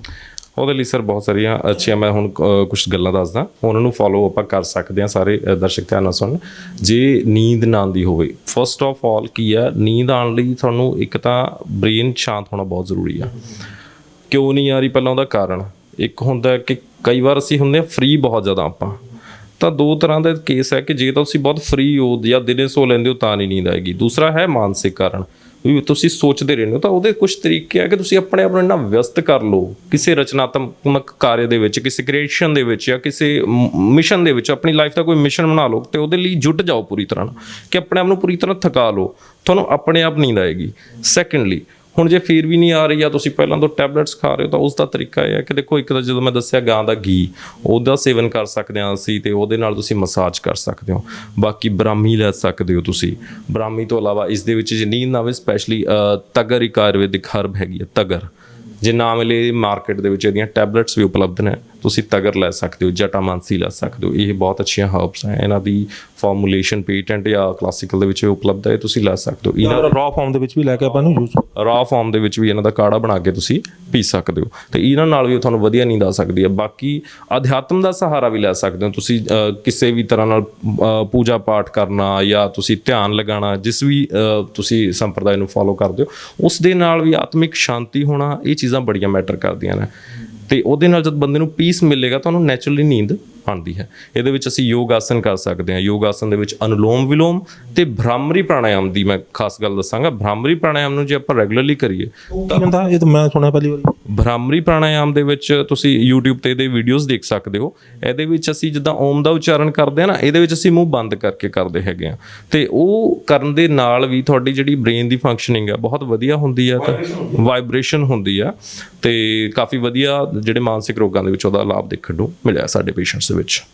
ਬਹੁਤ ਕਮਾਲ ਦੀ ਜਾਣਕਾਰੀ। ਹੁਣ ਤੁਸੀਂ ਜਾਂਦੇ ਕੋਈ ਟਿਪ ਆਫ ਦਾ ਇੰਟਰਵਿਊ ਦੇਣਾ ਚਾਹੋ? ਟਿਪ ਆਫ ਦਾ ਇੰਟਰਵਿਊ ਹੈ, ਦੇਖੋ ਪਹਿਲੀ ਗੱਲ ਜਿਹੜੀ ਦੱਸੀ ਸੀ, ਜਿਹੜੀ ਮੈਂ ਤੁਹਾਨੂੰ ਦੱਸੀ ਸੀ, ਆਯੁਰਵੇਦ ਦੇ ਵਿੱਚ ਚਿਕਿਤਸਾ ਕਿੱਦਾਂ ਹੁੰਦੀ ਆ, ਸਭ ਤੋਂ ਮੁੱਖ ਜਿਹੜਾ ਹੈ ਉਹ ਹੈ ਨਿਦਾਨ ਪਰਿਵਰਜਨ, ਯਾਨੀ ਕਿ ਰੋਗ ਦੇ ਕਾਰਨ ਦਾ ਤਿਆਗ। ਰੋਗ ਦਾ ਕਾਰਨ ਕੀ ਆ, ਪਹਿਲਾਂ ਆਪਣੀ ਜ਼ਿੰਦਗੀ 'ਚ ਅਸੀਂ ਆਇਡੈਂਟੀਫਾਈ ਕਰੀਏ ਕਿ ਰੋਗ ਹੋਇਆ ਕਿਉਂ, ਕਿਸ ਵਜ੍ਹਾ ਕਰਕੇ ਹੋਇਆ। ਸਿਰਫ ਦਵਾਈਆਂ ਦੇਣ ਨਾਲ ਜਾਂ ਕੋਈ ਥੈਰੇਪੀਜ਼ ਕਰਨ ਨਾਲ ਆਰਾਮ ਤਾਂ ਆਏਗਾ, ਪਰ ਜਦ ਤੱਕ ਰੋਗ ਦਾ ਕਾਰਨ ਨਹੀਂ ਤੁਸੀਂ ਨਸ਼ਟ ਕਰੋਗੇ ਉਦ ਤੱਕ ਨਹੀਂ ਉਹ ਠੀਕ ਹੋਣ ਵਾਲਾ। ਤਾਂ ਅਸੀਂ ਪਹਿਲਾਂ ਸੋਚੀਏ ਕਿ ਜੋ ਚੀਜ਼ ਹੈ ਉਹ ਸਾਡੇ ਕਾਰਨ ਤਾਂ ਨਹੀਂ ਹੋ ਰਹੀ, ਅਸੀਂ ਕਿਤੇ ਲਾਈਫ ਤੋਂ ਕੁਝ ਜ਼ਿਆਦਾ ਤਾਂ ਨਹੀਂ ਐਕਸਪੈਕਟੇਸ਼ਨ ਕਰ ਰਹੇ। ਜੋ ਦੋ ਚੀਜ਼ਾਂ ਨੇ, ਜਾਂ ਤਾਂ ਜ਼ਰੂਰਤ ਹੈ ਜਾਂ ਲਾਲਚ ਹੈ। ਜੇ ਲਾਲਚ ਕਰ ਰਹੇ ਹੋ ਤਾਂ ਲਾਲਚ ਛੱਡ ਦਿਓ ਉਸ ਚੀਜ਼ ਦਾ, ਤੇ ਆਧਿਆਤਮਿਕ ਹੋਈਏ ਥੋੜਾ ਜਿਹਾ, ਉਹਦੇ ਨਾਲ ਤੁਹਾਡਾ ਔਰਾ ਸਟਰੋਂਗ ਹੋਏਗਾ। ਯੋਗਾ ਮੈਡੀਟੇਸ਼ਨ ਵੱਲ ਜਾਈਏ, ਸਾਤਵਿਕ ਆਹਾਰ ਵਿਹਾਰ ਕਰੀਏ। ਜਿੱਦਾਂ ਅੱਜ ਕੱਲ੍ਹ ਦਾ ਯੂਥ ਡਰਿੰਕਸ ਵੱਲ, ਨਸ਼ਿਆਂ ਵੱਲ ਬਹੁਤ ਪਿਆ ਹੋਇਆ ਹੈ, ਹੋਰ ਚੀਜ਼ਾਂ ਵੱਲ। ਇਹ ਬਰਗਰ, ਪੀਜ਼ੇ, ਸਮੋਸੇ, ਟਿੱਕੀਆਂ ਤੇ ਨੂਡਲਸ, ਤਾਮਸਿਕ ਭੋਜਨ ਤਾਮਸਿਕ ਭੋਜਨ ਖਾਣ ਦੇ ਨਾਲ ਵੀ ਤੁਹਾਡਾ ਜਿਹੜਾ ਸਤਵ ਹੈ ਉਹ ਘਟ ਜਾਂਦਾ ਹੈ, ਜਿਹਦੇ ਨਾਲ ਵੀ ਤੁਹਾਨੂੰ ਇਹ ਗੁੱਸਾ ਆਉਣਾ, ਟੈਨਸ਼ਨ, ਘਬਰਾਹਟ ਹੋਣਾ, ਇਹ ਸਾਰੀਆਂ ਚੀਜ਼ਾਂ ਹੋਣ ਦੀ ਤੁਸੀਂ ਸਾਤਵਿਕ ਆਹਾਰ ਖਾਓ, ਫਰੂਟਸ ਡਾਈਟ ਲਓ, ਜ਼ਿਆਦਾ ਸਾਤਵਿਕ ਆਹਾਰ ਕਰੋ। ਇਹ ਚੀਜ਼ਾਂ ਕਰਨ ਨਾਲ ਵੀ, ਤੇ ਨਸ਼ਿਆਂ ਤੋਂ ਜਿੰਨਾ ਦੂਰ ਹੋਣਾ ਚੰਗਾ ਤੁਹਾਡੇ ਲਈ, ਤੇ ਇਹ ਚੀਜ਼ਾਂ ਦੇ ਨਾਲ ਵੀ ਤੁਹਾਨੂੰ ਮਾਨਸਿਕ ਰੋਗਾਂ ਤੋਂ ਬਚ ਸਕਦੇ ਹੋ। ਤੇ ਇਨ ਕੇਸ ਜੇ ਫਿਰ ਵੀ ਹੋਵੇ ਤਾਂ ਅਸੀਂ ਤੁਹਾਡੀ ਸੇਵਾ ਵਿੱਚ ਹਾਜ਼ਰ ਹਾਂ, ਸਾਡੇ ਕੋਲ ਆਓ ਤੇ ਅਸੀਂ ਤੁਹਾਡੇ ਰੋਗ ਦਾ ਹੱਲ ਕਰਾਂਗੇ।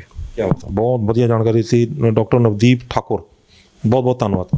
ਸਤਿ ਸ਼੍ਰੀ ਅਕਾਲ, ਬਹੁਤ ਬਹੁਤ ਧੰਨਵਾਦ ਸਾਰਿਆਂ ਦਾ। ਉਹ ਸਨ ਡਾਕਟਰ ਨਵਦੀਪ ਠਾਕੁਰ, ਨੌਜਵਾਨ ਨੇ ਦੱਸ ਵੀ ਦਿੱਤਾ ਵੀ ਕਿਉਂ BAMS ਕਿਉਂ ਕਰ ਲਈ ਹੈਗੀ ਹੈ। MBBS ਵਿੱਚ ਜਾ ਸਕਦੇ ਸੀ, ਕਿੱਦਾਂ ਹੋਰ ਵੀ ਜਿਹੜੀਆਂ ਅੱਗੇ ਇਹਨਾਂ ਦਾ ਕੈਰੀਅਰ ਬ੍ਰਾਈਟ ਸੀਗਾ, ਲੇਕਿਨ ਇਹਨਾਂ ਨੇ ਆਯੁਰਵੇਦਾ ਚੁਣਿਆ, ਆਪਣੇ ਦੇਸ਼ ਦੀ ਪੱਧਤੀ ਚੁਣੀ, ਤੇ ਉਹ ਉਸ ਪਾਸੇ ਨੂੰ ਹੋ ਤੁਰੇ ਜਿਸ ਪਾਸੇ ਨੂੰ ਜਿਹੜਾ ਪਬਲਿਕ ਜਿਹੜੀ ਆ ਉਹ ਠੀਕ ਕੀਤੀ ਜਾ ਸਕਦੀ ਹੈ, ਰੋਗ ਮੈਨੇਜ ਨਹੀਂ ਕੀਤਾ ਜਾ ਸਕਦਾ। ਸੋ ਤੁਸੀਂ ਇਹਨਾਂ ਦੇ ਵਿਚਾਰ ਵੀ ਸੁਣੇ ਨੇ, ਕਿਸ ਕਿਸ ਤਰੀਕੇ ਦੇ ਨਾਲ ਰੋਗ ਠੀਕ ਕੀਤਾ ਜਾ ਸਕਦਾ, ਕਿੱਦਾਂ ਜਿਹੜਾ ਇੱਕ ਇਨਸਾਨ ਹੈ ਉਹ ਹੋਰ ਰੋਗੀ ਹੋਣ ਤੋਂ ਬਚ ਸਕਦਾ। ਤੇ ਜੇਕਰ ਇਹਨਾਂ ਦੇ ਦੱਸੇ ਤਰੀਕਿਆਂ ਦੇ ਅਨੁਸਾਰ ਅਸੀਂ ਘਰ ਬੈਠੇ ਵੀ ਕੋਈ ਆਪਣਾ ਇਲਾਜ ਕਰਦੇ ਹਾਂ ਬੈਠ ਕੇ, ਕੁਛ ਦੱਸੇ ਨੇ ਇਹਨਾਂ ਨੇ ਤਰੀਕੇ, ਤੇ ਕੋਈ ਕਾਰਨ ਨਹੀਂ ਰਹਿ ਜਾਂਦਾ ਕਿ ਅਸੀਂ ਆਪਣਾ ਰੋਗ ਨੂੰ ਅੱਗੇ ਵਧਾਈਏ, ਕੋਈ ਕਾਰਨ ਨਹੀਂ ਰਹਿ ਜਾਂਦਾ ਕਿ ਸਾਡਾ ਪੈਸਾ ਖਰਚ ਹੋ ਕੇ ਖਤਮ ਹੋ ਜਾਈਏ ਅਸੀਂ, ਕੋਈ ਕਾਰਨ ਨਹੀਂ ਰਹਿ ਜਾਂਦਾ ਕਿ ਅਸੀਂ ਮਾਨਸਿਕ ਰੋਗਾਂ ਦੇ ਵਿੱਚ ਫਸ ਕੇ ਆਪਣੇ ਆਪ ਨੂੰ ਖਤਮ ਕਰ ਲਈਏ, ਆਤਮ ਹੱਤਿਆ ਤੱਕ ਕਰ ਲਈਏ। ਬਹੁਤ ਸਾਰੇ ਤਰੀਕੇ ਜੇ ਹੈਗੇ ਨੇ ਜਿਹੜੇ ਕਿ ਆਯੁਰਵੇਦਾ ਦੇ ਅਨੁਸਾਰ, ਦੱਸੇ ਦੇ ਅਨੁਸਾਰ, ਇਹਨਾਂ ਦੇ ਦੱਸੇ ਅਨੁਸਾਰ ਜਿਹੜਾ ਉਹ ਆਪਣਾ ਰੋਗ ਆਪ ਠੀਕ ਕੀਤਾ ਜਾ ਸਕਦਾ। ਲੇਕਿਨ ਇਹਦੇ ਬਾਵਜੂਦ ਵੀ ਜੇਕਰ ਉਹਨਾਂ ਨੂੰ ਫਿਰ ਵੀ ਕਿਤੇ ਆਰਾਮ ਨਹੀਂ ਆ ਰਿਹਾ ਤਾਂ ਇਹ ਕਹਿੰਦੇ ਅਸੀਂ ਹਾਜ਼ਰ ਹਾਂ। ਹਿਮਜ਼ ਸੈਂਟਰ ਪਟਿਆਲਾ ਦੇ ਵਿੱਚ ਇਹਨਾਂ ਦਾ ਹੈਗਾ, ਉੱਥੇ ਇਹ ਤੁਹਾਨੂੰ ਮਿਲਣਗੇ ਜਦੋਂ ਤੁਸੀਂ ਆਓਗੇ, ਤੇ ਇਹਨਾਂ ਦੇ ਨਾਲ ਕੰਸਲਟ ਕਰਕੇ ਤੁਸੀਂ ਆਪਣਾ ਰੋਗ ਦਾ ਨਿਦਾਨ, ਰੋਗ ਤੋਂ ਛੁਟਕਾਰਾ ਜੜ ਤੋਂ ਪਟ ਸਕਦੇ ਹੋ। ਸੋ ਤੁਹਾਨੂੰ ਇਹ ਗੱਲਬਾਤ ਕਿਵੇਂ ਲੱਗੀ, ਆਪਣੀ ਰਾਏ ਸਾਨੂੰ ਸਾਡੇ ਕਮੈਂਟ ਬਾਕਸ ਜ਼ਰੂਰ ਦੇਣਾ। ਜੇਕਰ ਵੀਡੀਓ ਵਧੀਆ ਲੱਗੀ ਹੈ ਤਾਂ ਇਸ ਨੂੰ ਲਾਈਕ ਤੇ ਸ਼ੇਅਰ ਵੱਧ ਤੋਂ ਵੱਧ ਕਰ ਦਿਓ, ਕਿਉਂਕਿ ਹੋ ਨਹੀਂ ਸਕਦਾ ਕਿਉਂਕਿ ਬਹੁਤ ਸਾਰੇ ਲੋਕ ਜਿਹੜੇ ਨੇ ਅੱਜ ਕੱਲ੍ਹ ਮਾਨਸਿਕ ਰੋਗ ਦੇ ਨਾਲ ਪੀੜਿਤ ਨੇ। ਸ਼ਕਲ ਤੋਂ ਨਹੀਂ ਪਤਾ ਲੱਗਦਾ ਵੀ ਇਹਨੂੰ ਮਾਨਸਿਕ ਰੋਗ ਹੈ, ਲੇਕਿਨ ਅੰਦਰ ਕੀ ਹੈ ਇਹ ਉਸੇ ਨੂੰ ਪਤਾ ਹੁੰਦਾ। ਤੇ ਬਹੁਤ ਸਾਰੇ ਲੋਕ ਜਿਹੜੇ ਮਾਨਸਿਕ ਰੋਗਾਂ ਦੇ ਜਿਹੜੇ ਪੀੜਿਤ ਨੇ, ਜੇਕਰ ਇੱਕ ਵੀ ਬੰਦਾ ਇਹ ਵੀਡੀਓ ਦੇਖਣ ਤੋਂ ਬਾਅਦ ਕਿਸੇ ਵੀ ਤਰੀਕੇ ਨੂੰ ਅਪਣਾ ਕੇ ਆਪਣਾ ਰੋਗ ਠੀਕ ਕਰ ਲੈਂਦਾ ਤਾਂ ਅਸੀਂ ਸਮਝਾਂਗੇ ਕਿ ਇਸ ਵੀਡੀਓ ਨੂੰ ਬਣਾਉਣ ਦਾ ਮਕਸਦ ਕਾਮਯਾਬ ਰਿਹਾ। ਸਾਡੇ ਚੈਨਲ ਨੂੰ ਲਾਈਕ ਤੇ ਸਬਸਕ੍ਰਾਈਬ ਕਰਨਾ ਨਾ ਭੁੱਲਿਓ। ਅਗਲੀ ਵਾਰ ਫਿਰ ਹਾਜ਼ਰ ਹੋਵਾਂਗੇ ਇੱਕ ਨਵੇਂ ਮੁੱਦੇ, ਇੱਕ ਨਵੇਂ ਮਹਿਮਾਨ ਦੇ ਨਾਲ। ਉਦੋਂ ਤੱਕ ਮੈਨੂੰ ਦਿਓ ਇਜਾਜ਼ਤ। ਧੰਨਵਾਦ।